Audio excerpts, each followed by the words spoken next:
Monsieur Mounir Zraïdi, bonjour. Bonjour, Merci d'avoir accepté notre invitation.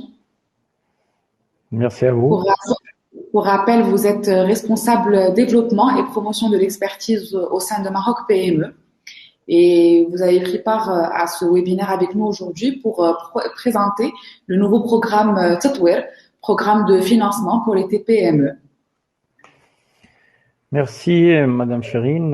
Bon, on est très ravis et contents de pouvoir reprendre les activités de promotion avec nos partenaires, notamment la COVAD.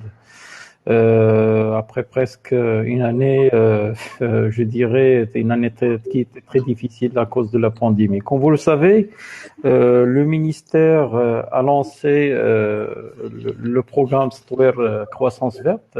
C'est un nouveau programme d'accompagnement intégré pour l'appui à la décarbonation des TPME industrielles.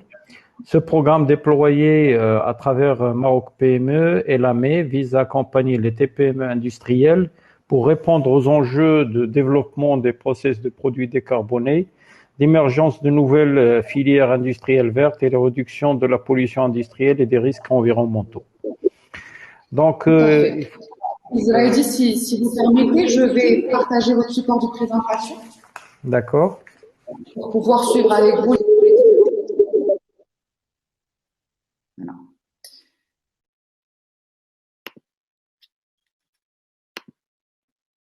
Voilà. Donc, Sizraïdi, allez-y.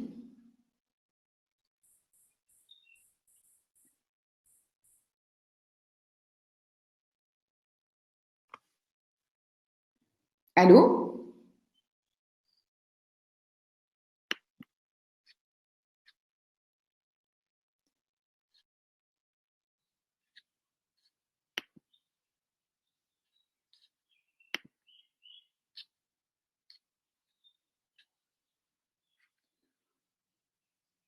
On a là aussi des petits soucis techniques.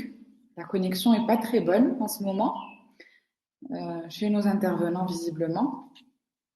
Donc, on a perdu Monsieur Zraïdi, mais je suis sûre qu'il va se reconnecter tout de suite.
Alors?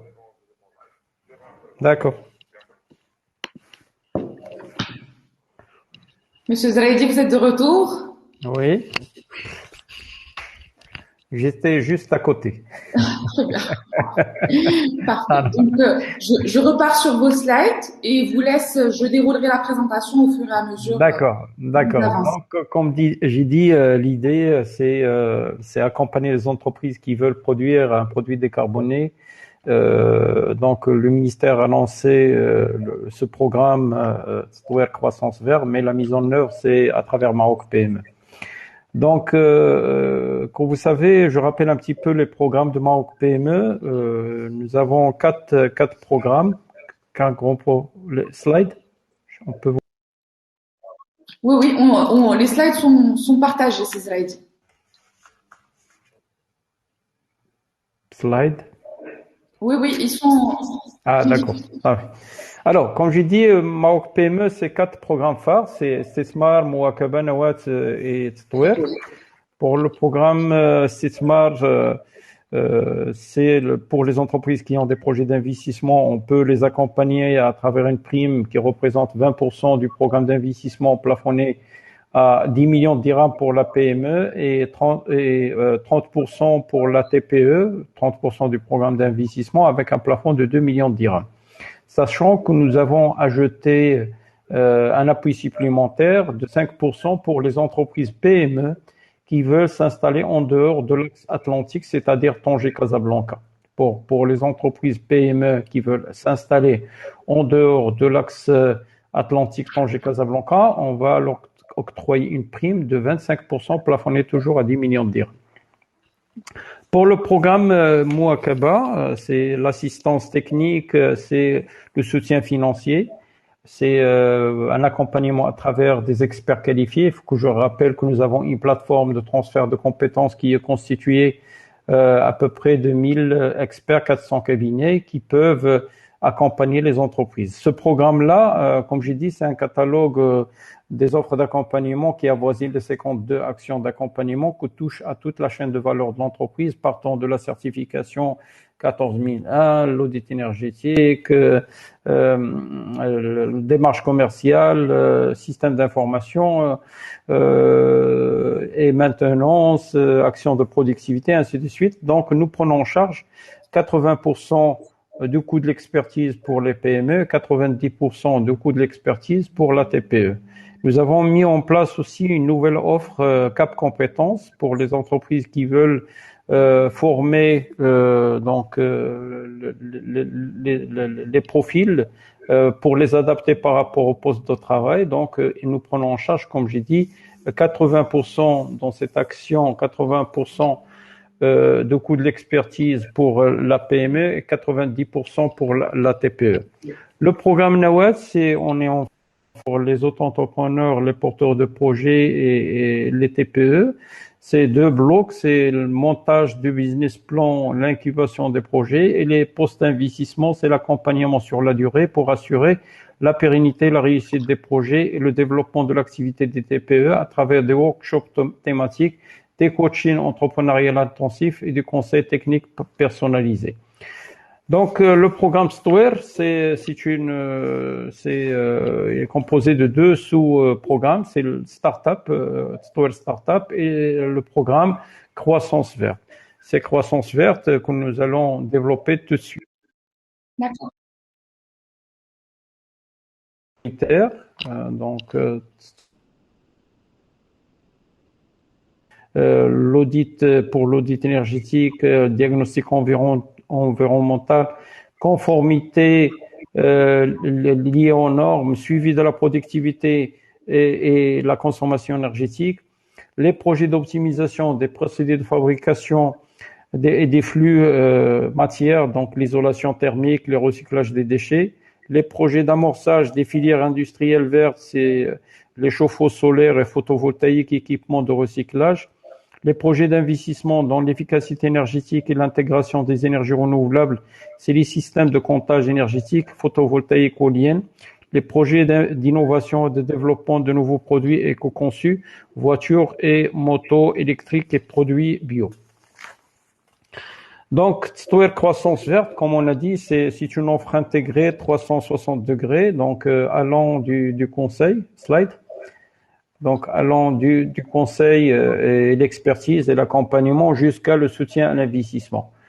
Pour les entreprises, donc, comme vous savez, un audit énergétique, auparavant, il se termine toujours avec des recommandations, mais faute des moyens, la plupart des audits que nous avons réalisés aux entreprises, les entreprises, ils ont appliqué ou ils ont mis en œuvre tout ce qui est soft, c'est-à-dire accompagnement, mais tout ce qui est soutien à l'investissement, ils n'ont pas pu le concrétiser. Donc,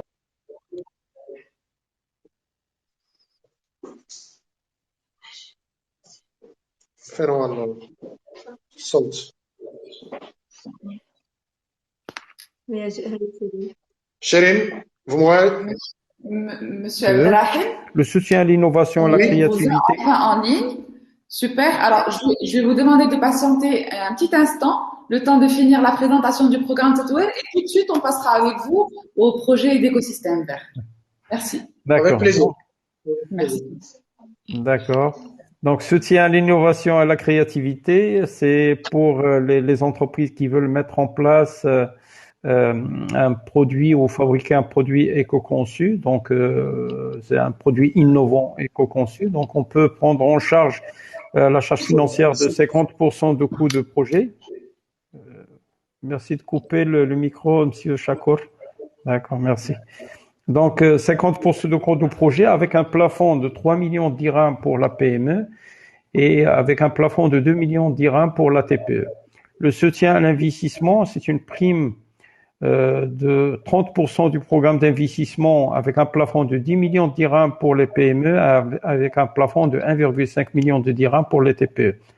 L'appui au financement pour du BFR pour les projets d'amorçage, juste pour l'amorçage, on a mis en place une aide remboursable de 5% du programme d'investissement. C'est juste pour, comme j'ai dit, pour les projets en amorçage et pour le BFR. Donc, quels sont les types d'accompagnement? Alors, les types d'accompagnement, c'est l'audit énergétique ou diagnostic environnemental. Donc, c'est l'accompagnement à la conformité aux exigences normatives et labels. C'est les études de faisabilité technique, l'étude de marché. C'est l'expertise stratégique, technique, métier pour le développement vert. C'est l'intégration de systèmes d'information et de gestion énergétique ou économie des ressources. Donc, pour l'appui de développement, comme j'ai dit, pour les entreprises qui veulent fabriquer un produit innovant, éco-conçu, on prend en charge 50% du coût du projet, mais ces 50% sont répartis par 60% des prestations de sous-traités, des frais liés au brevet et marque, 10% pour les équipements de développement outils ou outillage, et 30% pour les intrants consommables pour la réalisation de prototypes. Donc, il y a le paramétrage, le chiffrage et le prototypage dans cette action-là. Pour le troisième type d'accompagnement, c'est soutien à l'investissement technologique. C'est, comme j'ai dit, c'est 30% plafonné à 10 millions de dirhams pour la PME et 1,5 million de dirhams pour la TPE. Mais seulement pour les équipements de production neufs et les frais d'approche qui ne doivent pas dépasser 2,5 du programme d'investissement. Donc, quels sont les projets types? Nous avons 4 projets types. Le premier bloc de projets, c'est les projets d'amélioration d'efficacité énergétique et d'intégration des énergies renouvelables. Donc, c'est les projets de modernisation d'équipements à forte consommation énergétique, l'installation de combustibles, fours, chaudières à biomasse, les projets d'intégration technologique de gestion énergétique à ressources renouvelables dans les procédés industriels comme l'éolienne ou l'énergie solaire. Deuxième pavé, c'est les projets d'optimisation des procédés de fabrication des flux, des procédés de fabrication des flux matières. C'est les projets d'acquisition de technologies utilisant moins de matière d'eau ou adaptent de matières renouvelables comme les unités de délavage et ainsi de suite. Les projets d'installation de systèmes de traitement de recyclage d'eau. Donc, troisième pavé, c'est les projets de développement d'industrialisation de produits verts disposant d'une empreinte carbone positive sont surtout les projets de mobilité durable comme les véhicules décarbonés ou les moteurs électriques. Les projets de développement de nouveaux produits plus économes en énergie, en matières premières, moins polluants, utilisant des matières renouvelables, recyclables, etc. Le quatrième bloc des projets, c'est les projets de développement d'un business model durable et innovant. C'est les projets d'économie circulaire, recyclage et de transformation de déchets. C'est les projets de développement de solutions technologiques vertes à partir de ressources renouvelables et ou naturelles, exemple la chimie verte. Pour les entreprises qui veulent bénéficier du programme Stewart Croissance Verte, ils peuvent accéder au portail de Maroc PME, partie Stewart Croissance Verte. C'est candidature .marocpme.stewart.croissance verte. Donc, les entreprises doivent formuler leur demande et l'atterrir, comme j'ai dit, le programme Stewart Croissance Verte, c'est une offre intégrée. Donc, soit la demande, elle est pour l'assistance technique ou pour l'accompagnement. Donc, on va statuer sur l'éligibilité du projet et sur l'éligibilité de l'entreprise. On va désigner un chargé l'orienter qui va l'aider à formuler, donc chercher le cabinet et ainsi de suite. Soit la demande elle est pour le soutien à l'investissement. Donc là, on va passer le comité de présélection pour, comme j'ai dit, voir l'éligibilité de l'entreprise. Et on envoie un DAP, un dossier appel à projet. C'est un canevas où l'entreprise doit remplir et doit le formuler et le déposer au Maroc PME. Il faut que je vous rappelle que le programme Stewart Croissance Verte, il est ouvert toute l'année. C'est au fil de l'eau. Lorsque l'entreprise elle prépare son dossier, il peut le déposer à Maroc PME. Donc, une fois le dossier est déposé, il est évalué par un cabinet spécialiste et qui va les préparer pour passer au comité public-privé. Il faut que je rappelle que le comité public-privé est constitué du ministère des Finances, ministère de l'Industrie, la CGM et Maroc PME. Donc, lorsque les dossiers sont retenus, on appelle le chef de projet ou le chef de l'entreprise pour venir signer un contrat de croissance où Maroc PME s'engage sur les modalités de déblocage de la prime. Merci de votre attention. S'il y a des questions, on est à l'écoute. Merci à vous, Cizraïdi. Je rappelle que ce programme est déployé à travers votre agence, l'Agence nationale pour la promotion de la petite et moyenne entreprise, mais aussi l'Agence marocaine pour l'efficacité énergétique, et il vise à accompagner encore une fois les TPME industrielles pour répondre aux enjeux des développements durables, de process et de produits décarbonés. Merci encore, Cizraïdi, pour votre intervention. On a en effet une question chez nos spectateurs qui demande si le programme Stewart est destiné uniquement aux entreprises maroco-marocaines détenues par des Marocains. Non, pas forcément. On travaille avec des entreprises de droit privé marocain. D'accord. Qui détient, donc ça c'est pas un problème. Très bien, parfait. Bah, écoutez, merci beaucoup encore une fois.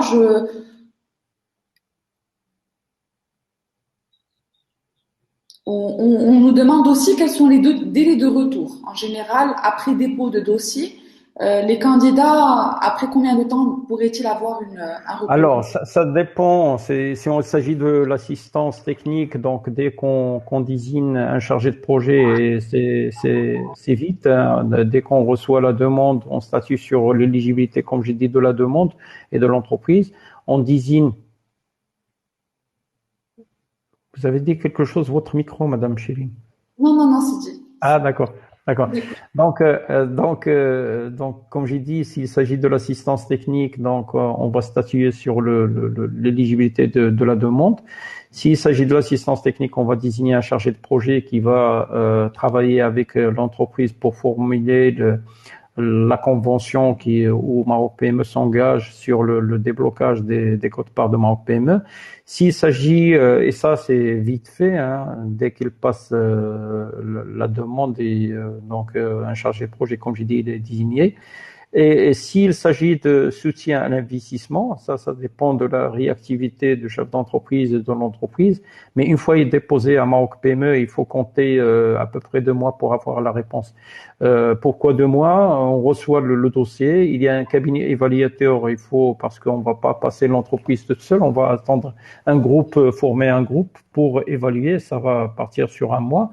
Et après, il y a fixation de la date de comité public-privé. On passe le dossier, donc à peu près 2 mois. Parfait, Sizraïdi, c'est très clair. Merci beaucoup pour vos réponses. Merci à vous. Merci à vous. Encore des réponses qui s'enchaînent. Je Ouais. vous propose de revenir là-dessus à la fin de la séance, après la Non, présentation du. si vous avez des questions tout de suite, on peut répondre, il n'y a pas de souci. Vous avez des questions encore? Laissez-moi voir les questions en parallèle et puis je reviens vers vous. D'accord, Merci. d'accord. Merci à vous. C'est Abdelrahim. Oui, Chérie. Bonjour Sidi, on est ravis encore une fois de vous compter parmi nous. Pour rappel, vous présentez aujourd'hui le ministère de l'Industrie, du Commerce, de l'Économie verte et numérique. Et puis, entre le ministère de l'Industrie et la Coalition pour la valorisation des déchets, où vous siégez également, vous portez et lidez l'étude pour la mise en place de l'écosystème vert depuis bientôt un an maintenant et on en est ravis. On est ravis de travailler sur ce projet avec vous. On avait eu l'occasion de présenter les grandes lignes, les orientations et les objectifs de ce projet l'année dernière dans un événement similaire au Polytech. Et puis là, on est bientôt en clôture de cette étude et donc le lancement des appels à projets. Et c'est l'occasion de rappeler encore une fois les orientations du projet d'écosystème vert et d'engager un maximum de porteurs de projets, d'investisseurs, d'entreprises dans cette ambition et dans cette vision-là. Voilà. Donc sans transition, moi encore une fois, je vais partager votre présentation sur l'écran. Je déroulerai les slides pour vous et Merci, Chérie. Est-ce que vous m'entendez? je vous entends très bien et je partage vos slides tout de suite. Merci, Chérie. Bonjour tout le monde.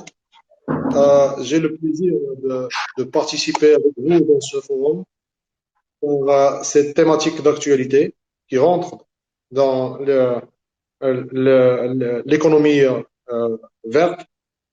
Et c'est un exercice sur lequel on s'est livré, comme vous l'avez dit, ça fait une année.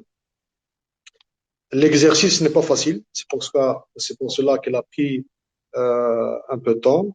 À cette occasion, je félicite les experts de la COVAD, le ministère de l'Intérieur et le ministère et le département de l'Environnement qui sont partenaires dans cette thématique.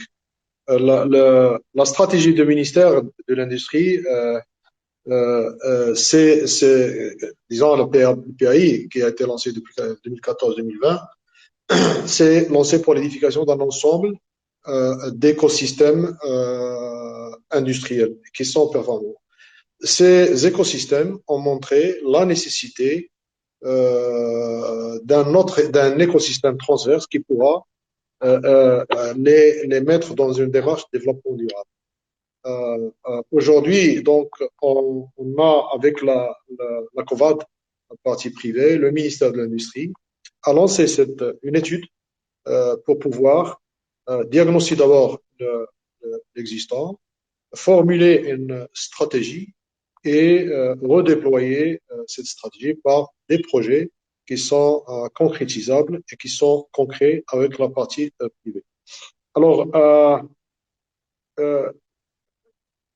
cet écosystème consiste à développer des projets de valorisation industrielle et énergétique des déchets, structurer toute la chaîne de valeur, comme vous le savez.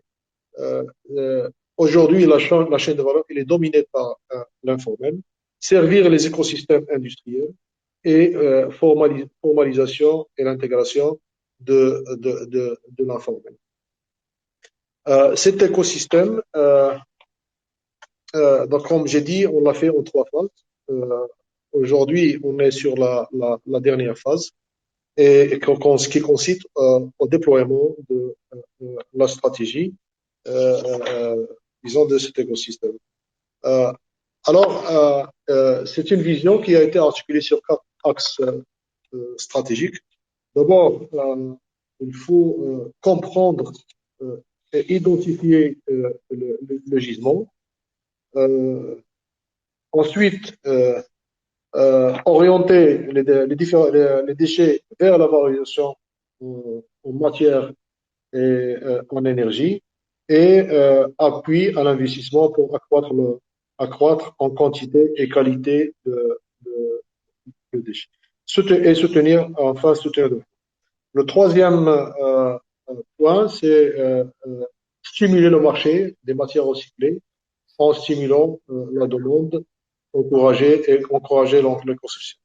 Le dernier, c'est examiner profondément l'environnement disons, autour disons, des projets qui vont être mis en place. L'objectif ultime de l'édification de cet écosystème à l'horizon 2030, c'est d'arriver à un taux de valorisation des déchets, je dirais, quelle que soit leur nature, valorisation avec un grand V, et déchet, c'est avec un tout déchet qui est, disons, valorisable et le bienvenu. Dans ce cadre, on a la COVAD avec le bureau d'études, on a identifié aujourd'hui 13 filières qui sont prioritaires par rapport aux autres. Ça ne veut pas dire qu'on va exclure les autres, mais elles ne sont pas encore très mûres ou rentables pour pouvoir édifier des unités de valorisation pour ces filières. Alors, à travers ces filières, donc, on va créer aux alentours de 60 000 emplois, avec un chiffre d'affaires de valorisation de 10 milliards de dirhams, une valeur ajoutée de 2,8 milliards de dirhams et un impact très positif sur la balance commerciale, plus de 10 milliards de dirhams.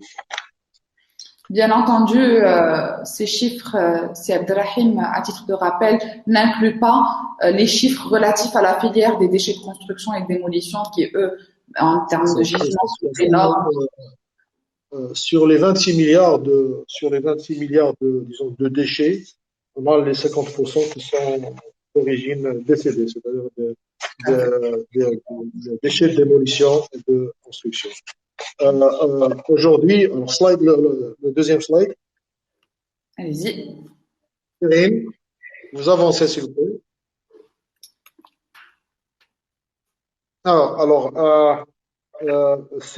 Les chiffres que j'ai présentés donc, sont le fruit d'un ensemble de projets et qui ont été identifiés. J'ai parlé de 13 filières de valorisation, en plus des disons, de filières de ramassage, de collecte et autres. Et là, j'attire votre attention que le ministère de l'Industrie a été intéressé par la valorisation des déchets, étant donné qu'on est tributaire, les industriels sont tributaires en matières premières. On a fait cet exercice avec le partenaire pour s'assurer que l'appui qu'on va donner aux industriels valorisateurs soit, disons, rentre dans un cadre de chaîne de valeur qui est solidaire. Donc c'est pour cela qu'on s'est intéressé à la collecte depuis le ramassage de la collecte dans les décharges et dans les villes jusqu'à la valorisation. Donc aujourd'hui, on a mis en place une vision stratégique de valorisation des déchets. Donc on a depuis on a identifié ces projets, mais en même temps, on a mis les communes, disons, à l'épicentre du projet, étant donné qu'ils sont propriétaires des déchets ménagers. Donc, globalement, pour disons, les catégories de déchets, on a les déchets ménagers. Donc, on a inclus les communes, le ministère de l'Intérieur dans le projet. On a les déchets industriels. Donc, on a examiné vraiment cette chaîne de valeur. Et la troisième catégorie de déchets, c'est les décédés. Globalement, j'ai dit 26 millions de tonnes dont 50% ont décédé, et qui sont concentrés, 50% est concentré dans les régions de Casa, Stade, Tanger et Tétouan. Le projet, comme j'ai dit, les 26 millions de tonnes aujourd'hui, on aura 37 millions à passer à 37 millions de tonnes en l'an 2030. Les 13 filières qu'on a identifiées, c'est le plastique, c'est les métaux, c'est le papier carton, c'est le verre, c'est le pneu usagé, les huiles lubrifiantes, les huiles usées, les déchets d'animaux, textiles, équipements électriques et électroniques, véhicules fin de vie, batteries usées, déchets de construction. Ça ne veut pas dire que les autres déchets, on les a oubliés, mais au fur et à mesure disons, du développement du potentiel, on pourra s'intéresser aux autres déchets. Alors, tout ce travail se fait essentiellement dans, euh, dans un cadre d'économie circulaire. Euh, Aujourd'hui, on s'est intéressé beaucoup à la collecte et au ramassage, et on a une offre dédiée aux communes dans ce sens, et une offre qui sera dédiée, disons, dans un cadre d'agrégation euh, à travers les projets.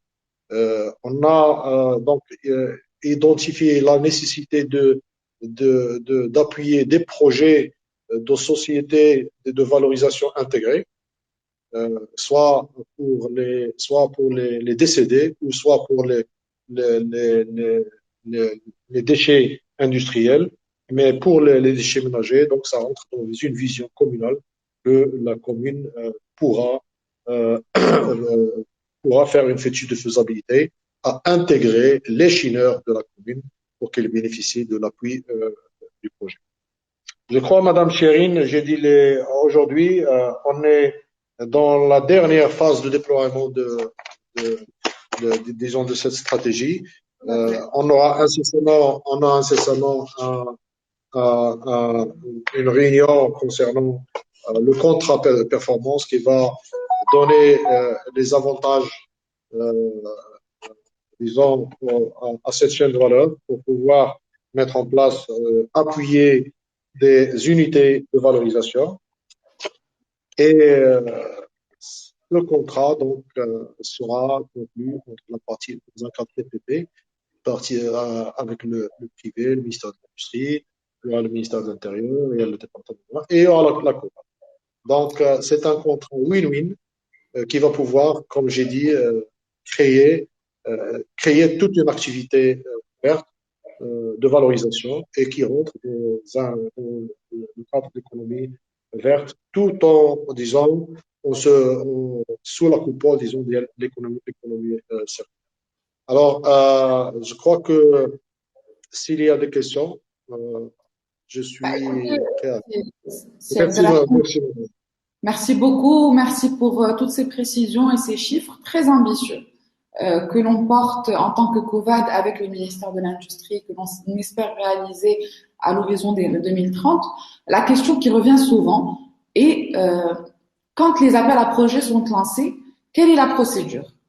Une entreprise qui va se positionner sur l'une de ces filières et qui porte un projet de valorisation de déchets, quelle sera la procédure à suivre pour pouvoir bénéficier de ces lignes de financement? Alors, une fois qu'on signera le contrat performance, donc il y aura, donc on va inviter la COVAD à faire un appel à projet. Et le premier venu, premier servi, dans le cadre. Donc, il suffit, je crois que, bon, en fait, il doit faire l'intéressé doit faire une demande au ministère. Cette demande est enregistrée avec disons, l'identification du projet.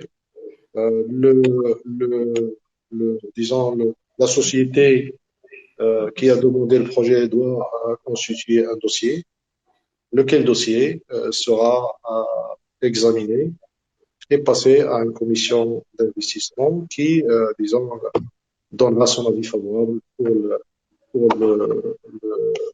pour la réalisation du projet. Très bien. Donc, c'est un processus qui est ouvert à toute société, disons, marocaine, pour porter le projet. Donc vous le disiez, c'est Abdelrahim, premier arrivé, premier servi, parce que bien entendu, les lignes de financement sont plafonnées par typologie de projet ou par type d'activité, et la répartition se fait également dans les filières. Ce qu'il faut dire à Mme Chérine, l'esprit du projet, c'est d'amorcer une activité verte. On ne va pas financer l'ensemble des projets. On va financer que les projets qui sont inscrits sur le contrat. Par exemple, il y aura, je ne sais pas combien de projets sur le plastique, je ne sais pas combien sur les métaux, sur les 13 activités que j'ai énumérées. Donc, il y aura des projets. Chaque activité, donc il y aura 1, 2, 3, 4, ça dépend. Et c'est pour amorcer l'activité. Et une fois amorcé l'activité, on verra par la suite. Disons, on fera une évaluation des résultats sur lesquels on pourra.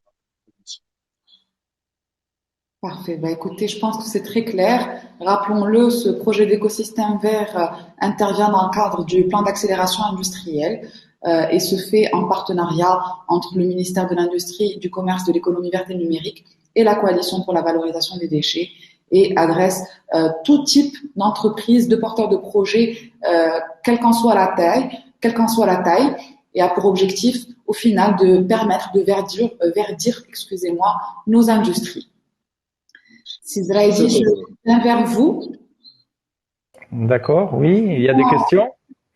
Alors non, pas de questions en particulier, si ce n'est que, est-ce que dans le cadre des financements par le programme Tetouer, est-ce que la réglementation intervient dans le sens où si, en fait, on a eu je vais remettre les choses en contexte.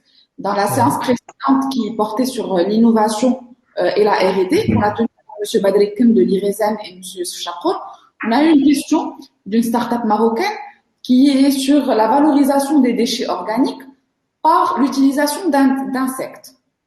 Il se trouve que dans la réglementation marocaine aujourd'hui, que ce soit auprès du ministère de l'Environnement et auprès de l'ONSA, c'est à confirmer, mais il semblerait qu'il y ait une faille juridique. Donc, on n'est pas très sûr de si on peut valoriser ces déchets organiques via l'utilisation d'insectes ou non. Donc, ce qui nous ramène au programme Tetouer, si aujourd'hui je suis une start-up qui fait appel à ce type de procédé, est-ce que la faille juridique peut bloquer ma demande de financement auprès du programme? Oui, effectivement, nous on suit la réglementation et la loi marocaine, donc dès que le problème sera réglé, on peut procéder à l'aide ou à accepter le dossier. S'il n'est pas juridiquement, je dirais, éligible, il doit être éligible selon la réglementation en vigueur. Donc, comme vous le savez, Césaire, excusez-moi de vous interrompre, très souvent sur ces sujets de valorisation et d'innovation, on est parfois devant des filières ou des procédés de valorisation qui ne sont pas réglementés, mais ne sont pas interdits pour autant. C'est ce que l'on appelle justement les failles. Donc, est-ce que quand la filière n'est pas identifiée, est-ce qu'on peut l'intégrer au programme ou non? Donc, comme j'ai dit, nous, on suit la réglementation en vigueur. Aujourd'hui, s'il y a une faille juridique ou une faille selon la loi ou une nouvelle filière qui vient d'apparaître, c'est aux décideurs de trouver la solution et la loi doit faire une dérogation pour pouvoir accepter ces dossiers-là. Je peux vous dire, c'était le cas pour un certain nombre de produits. C'est pas la première fois qu'on est dans cette situation. Il faut avoir des autorisations et tout ça avant de procéder au financement. Donc l'État ne va pas financer des choses qui, je dirais, qui sont pas réglementées. Il faut les réglementer d'abord et passer au financement. D'accord, très bien. Maintenant, on entend bien ces programmes ont aussi pour objectif de porter l'innovation et d'encourager justement de mettre sur la table des sujets comme celui-ci où on a un potentiel important et on doit justement faire évoluer certains sujets réglementaires pour pousser les filières. C'est le cas dans tous les pays au monde, hein. On a devant une innovation, l'innovation doit répondre à un certain nombre de choses et doit être testée. Et après, c'est aux décideurs d'ouvrir la porte à ce créneau-là, de bénéficier des programmes. C'est partout au monde, hein. C'est pas juste au Maroc. C'est Abdelrahim. Si vous permettez, Chérine. Alors, il y a un point très important sur lequel aujourd'hui, donc, les filières qu'on a identifiées dans le cadre de l'écosystème vert s'adaptent parfaitement avec le mécanisme qui a été présenté par ces Israéliens en matière de valorisation. Alors, la démarche qu'on a fait, et d'ailleurs qu'on a suivi au niveau disons, avec la COVAD, on a fait tout un travail qui est très important. D'abord, c'est l'identification du potentiel. Aujourd'hui, on a identifié les activités qui sont prioritaires. Ces activités ont été identifiées et des business cases ont été élaborés. Donc, déjà, on a identifié une opportunité d'investissement et qui est en fait rentable à travers les business cases. Donc, avec l'outil de Steuer, je crois que le développement et la mise en place de ces projets sera rapidement faite. Les projets ont été identifiés, l'outil d'appui, il est là, avec ces business cases, et donc on aura à commencer d'abord par ces projets qui sont identifiés. Ensuite, on passera à autre chose. Mais si un autre projet sort du lot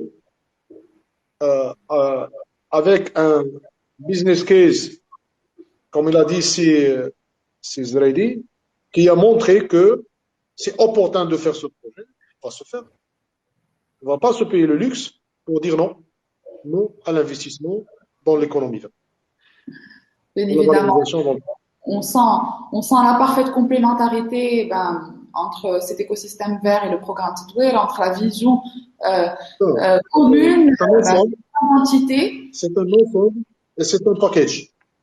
C'est un ensemble et c'est un package qu'il faut suivre et qu'il faut qu'on réussisse à de la transition. C'est des métiers nouveaux et d'ailleurs des métiers nouveaux formels. Ce qui m'amène qu'il faut promouvoir et qu'il faut essayer d'assurer la transition de l'informel vers le formel. Et c'est très important de point de vue structuration des filières. C'est également un sujet effectivement très très important qu'on adressera aujourd'hui. J'en informe nos spectateurs à 16h et qui sera le sujet de l'inclusion du secteur informel. Et ce qui m'amène à ma dernière question.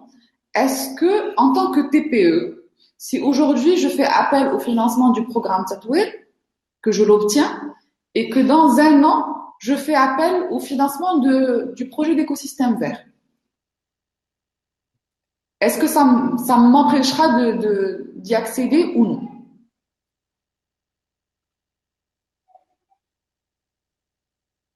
C'est Israéli. C'est Israël, il n'est pas là. Je crois que c'est un souci de connexion, mais je suis sûre qu'il va revenir tout de suite.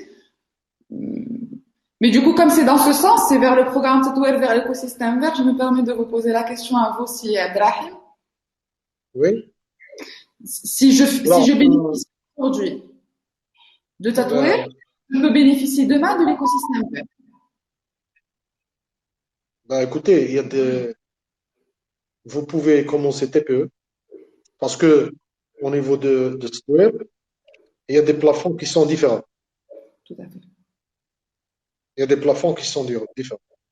Donc, vous pouvez toujours commencer TPE. Rien n'empêche pour, disons, devenir PME. C'est l'objectif. Il faut que les gens pensent, s'ils commencent petits, ils doivent penser, œuvrer à devenir grands. Et les outils aujourd'hui sont là pour faciliter leur croissance. Et ça sera bénéfique pour l'économie nationale. Donc aujourd'hui TPE, demain PME, il y a des mécanismes de financement qui sont adaptés à la PME. Et d'ailleurs, Ettower aujourd'hui, il est venu pour renforcer cet écosystème. Donc nous, aujourd'hui, l'écosystème, il a comme objectif principal, c'est la valorisation avec un V majuscule. Valorisation, matière ou énergie. Donc ça créa toute une dynamique industrielle verte autour des écosystèmes déjà existants. Je crois que j'ai répondu à la question.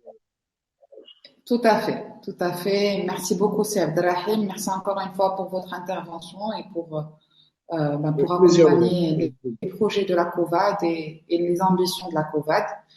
Sizraïdi, je pense qu'il a effectivement un problème de connexion et qu'il ne nous a pas rejoint. J'ai répondu à cette place. Tout à fait, tout à fait. En tout cas, merci beaucoup. Je pense qu'on arrive à la fin de cette session et j'informe nos spectateurs qu'on reprendra à partir de 14 heures sur le sujet de la réglementation et de la gouvernance avec Monsieur le secrétaire général du département de l'environnement et Monsieur le directeur général de l'ANE. Voilà. Si Abdelrahim, merci beaucoup encore une fois et à très vite. Avec plaisir. Au revoir. Merci, au revoir. Oui.